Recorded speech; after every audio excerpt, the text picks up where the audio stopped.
Hello, this is Tonkies. Today I'm here with a friend. Hello, I'm a friend. And we're using his footage, basically to show what it's like when your mastery on your squadron isn't as high level as mine, basically. Yeah. So if you see on my party frame to the top left there, my order levels are only 1, 2 and 3 for each of my squadron members there. So they're a lot lower than Tonki's, because I'm pretty sure theirs are on like 4 and 5, aren't they? Yeah, mine's pretty much Yeah. mostly. So basically my story with squadrons is when I first tried to play them, I got to level 50 with them, the level 50 dungeons that is, without too much trouble, and then really struggled on one boss in particular, got angry, gave up on them, and I never stepped foot in their office again for well over a year. I think it was well over a year. And then Tonki started doing them, and I realised I never actually finished getting the emotes that you can get for playing X amount of these squadron missions. So, command missions, isn't it? Squadron missions is when you send them out on their own. Yeah, so command missions. So I went back and did it, but Toji helped me understand that these guys are basically noobs that you have to train yourself. Like the whole point of these missions is that you're training them. They're not there to help you. It's the other way around. Yeah. So I've been doing it all with the wrong attitude in the past. I was like, why are they so bad? Like, these guys are awful. Like I've come back and I've done. I think the only ones I haven't done now are the last 3 that are above level 50, and I have got the emotes. So I'm doing them as Black Mage as well, which is, of all the classes that I want to play, it's the lowest level one I have. I've actually just got it up to 71 recently, and I don't really know if I even like it that much to want to bring it all the way up to 90. But I figured I'd do it, out of all the classes that I do want to play, I might as well do these with the lowest level one, because these dungeons only go up to around 60 something, yeah. I think it's just 60. Yeah, because like the 3 that I haven't done yet are the last 3 that are above 50. Yeah. So they're just going to be Heaven's War dungeons, like 3 of those. So I'll probably do those at some point, but what I'm more interested in trying out is a different setup of orders for each of my members, and actually playing it as the healer, because I main healer and I have all 4 of the healer classes at level 90. Yeah, he's my healer. Yeah. And the amount of power and control you have in a mission like this, where you've got a bunch of dumb bots to look after, it's just going to be so much easier when you're the one doing the healing. Like one that I was just doing the other day and really struggling with, the boss casts Doom, which if you're not healed to full health, will kill you once the timer ticks down, and it's only for 15 seconds. And if the healer isn't actually bringing you up to full health, and you're sitting at like anywhere between 60 and 90%, like even if you've used a potion yourself, that's going to be on cooldown. Black Mage doesn't have any other self-healing, so that boss took me like I think 8 or 9 attempts in the end. Yeah. And in the end, I had to do it by forcing them to stand in all the mechanics instead of walking them out of the mechanics. And you'll see in this one, on the final boss, that I deliberately let them stand in the mechanics for the first round, just to see how much it hurt them, and like just to show the difference. But then after that, I make them follow me and walk around to avoid it. But that's only on the last boss in this one. Like these first 2 bosses aren't really much of a big deal. Yeah, I'm the one on the left. Yeah, we pretty much finished these at the same time, like. Yeah. So yeah, sorry, I rambled on quite a bit then, but I think Toji wanted to explain a little bit about the side-by-side. Oh yeah, so I decided that we would see it from like my friend's point of view, because just to see how he does on the in-betweens, I suppose. But when we get to the boss, I'm just seeing how we do compared to each other based on, well, mastery for the squadrons. Also maybe my own mastery. That's it. So we're not racing, but it is a comparison to see which of us is actually killing the bosses quicker. And I think my run was longer than yours total as well, wasn't it? Yeah. But not by a lot, only like a minute maybe. So it's not huge, but obviously the higher the mastery they've got, especially with different sort of tactics that you can give them, they're going to have a different level of effect. So what I think I'd be tempted to try is having this, I can't remember all the names from them, this green one that gives you, what is it, +12, +12, -10?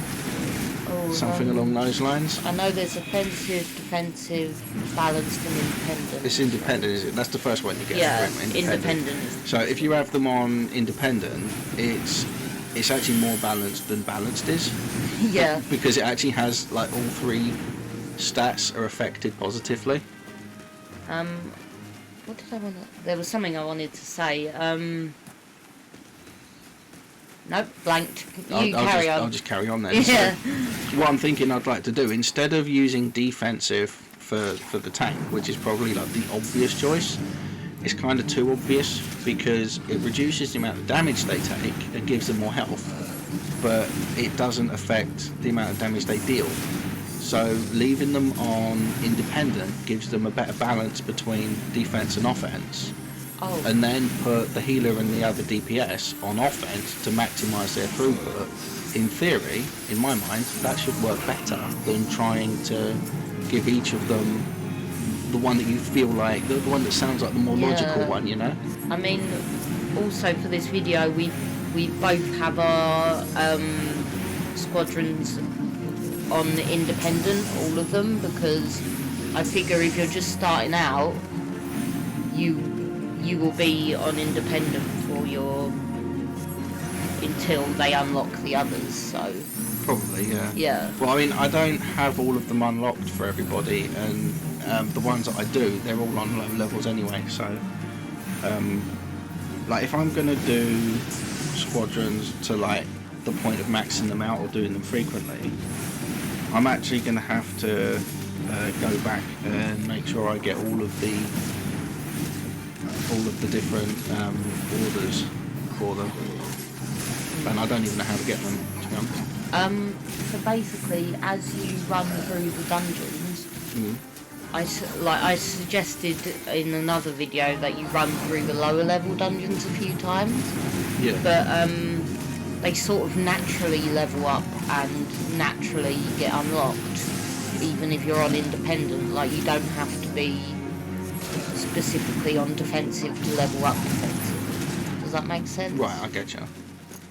So they just learn it at random by themselves then? Yeah. It's not something that you choose to unlock or have to do a specific mission to get as a reward? Yeah. Right. It's pretty random, to be honest, as far as I know. Alright. Yeah. So I've never played Black Mage, so do you want to tell us what it's like? 'Cause Well, basically at this level there's not a lot to it.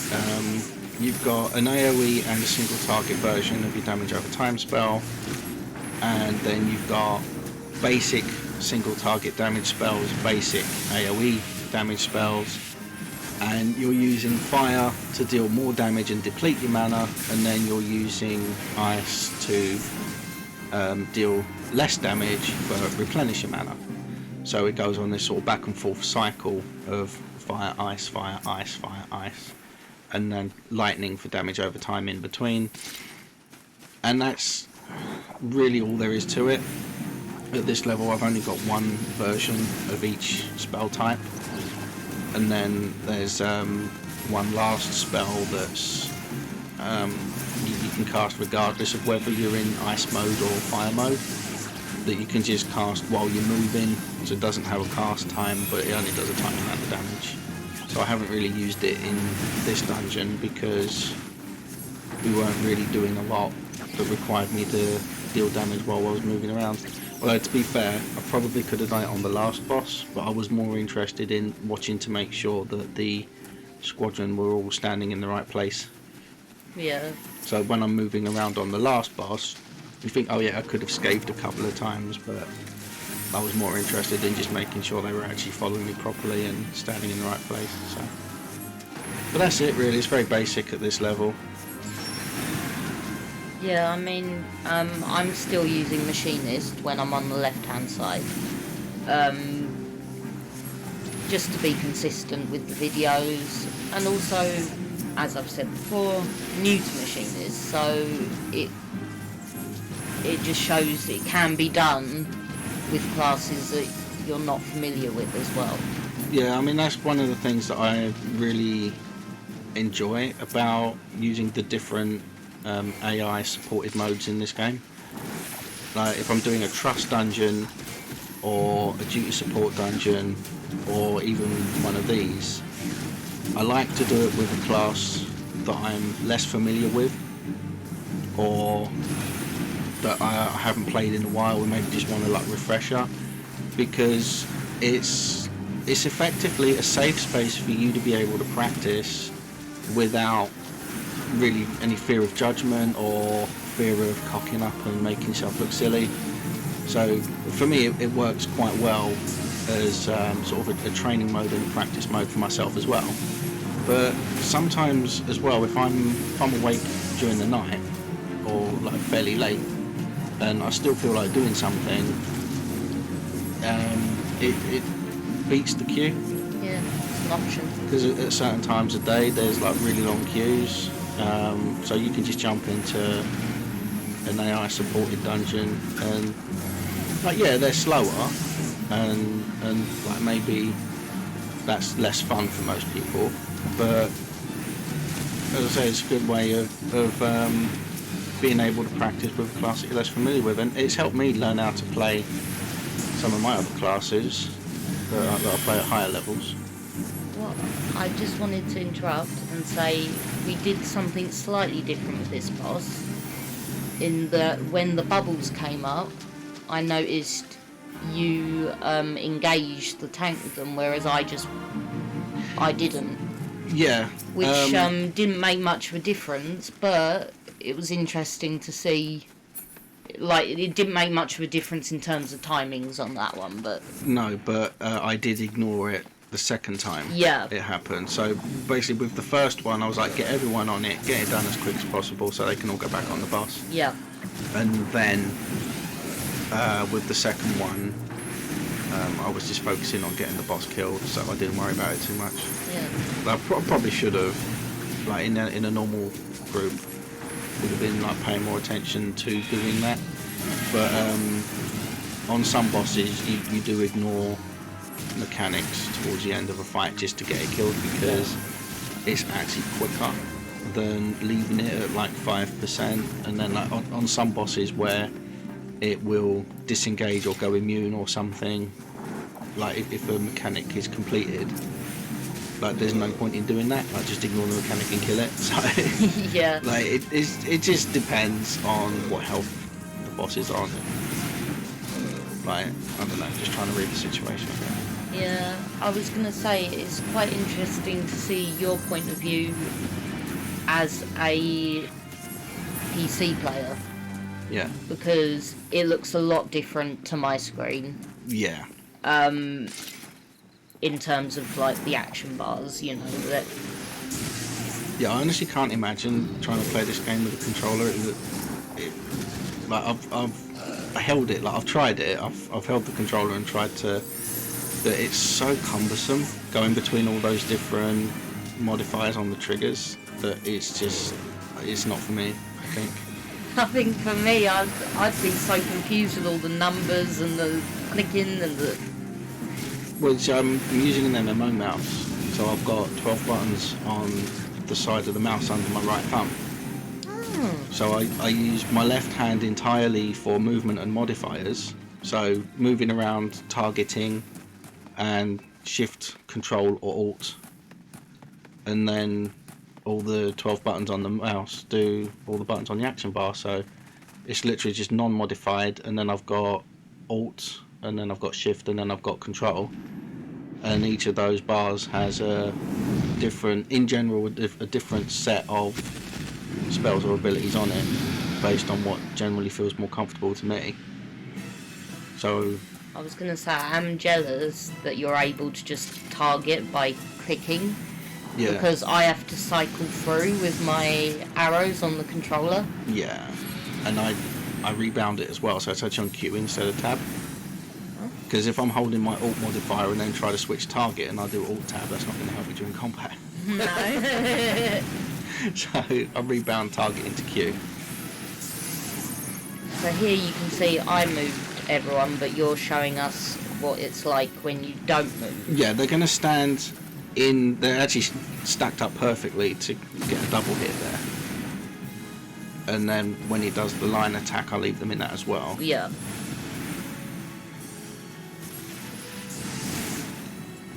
So you can't see the debuffs, obviously, because of the side-by-side screen. You can't see my party frame anymore, but you can see how much health Cecily has lost. And if she wasn't looking after Cooley, but they both would have been quite low as well. But with the healers in squadrons, they're quite slow, so you can easily end up in a situation like that. The healer stopped to heal the other DPS and the tank has died. And that hasn't happened in this one, but in one of the higher level ones I was doing the other day, that did keep happening. We were losing because the tank kept dying. Yeah. Because the healer couldn't keep up with trying to heal everyone to full health to remove the doom effect. So either I was dying and like that forces a wipe and we have to start again, or the tank was dying and then I'd get killed pretty much immediately after that because I was next on the threat list. Yeah, I mean, and when you're in a boss fight, it's really hard to get those, what are those potions called that they give you for winning? Well, anyway, you get a certain potion for doing command missions that can revive your teammates. I didn't know that actually. Oh, well, I will find the name and tell you in the next video because I've forgotten its name. It's some sort of elixir or, but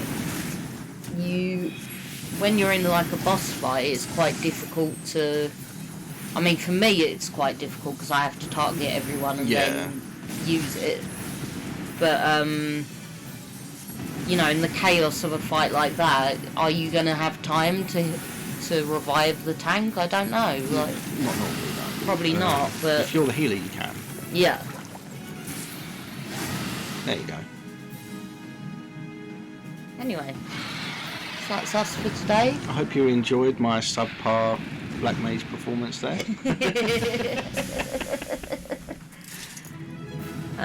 Right, cheers for hanging out. Yeah, thanks for watching, and yeah, that's me signing off. I'll see you in the next one.